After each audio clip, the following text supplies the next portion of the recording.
என்ன உணர்வு இல்லை அப்படின்னு சொன்னா, அந்த ஆபத்தை கண்டும் அந்த ஆபத்து இருக்கு அப்படின்னு தெரிஞ்சும் அதை குறித்து உணர்வில்லாமல் அதுல போய் விழுகிற ஒவ்வொரு ஆண்டவருடைய பிள்ளைகளும் இன்னைக்கு நீங்க தப்பு வைக்கப்படணும்னு நீங்க ஜெபம் பண்ணணும்.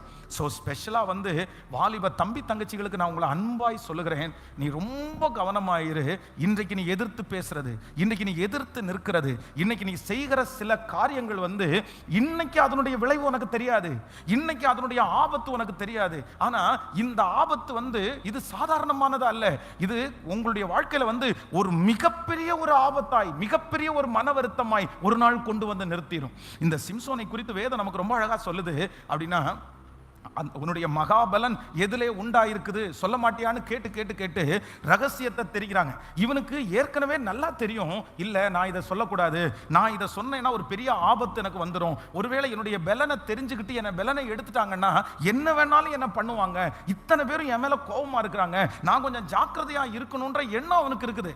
ஆனா அவன் நாட்கள் தாண்ட தாண்ட தாண்ட தாண்ட எதுல வீக் ஆயிட்டான் அப்படின்னு சொன்னா, தனக்கு முன்பாக செய்கிற அந்த கண்ணி, அந்த தவறு, அந்த ஆபத்துல இருந்து கர்த்தர் அவனை வெளியே கொண்டு வரதுக்கு முயற்சி எடுக்கிறது உண்மைதான்.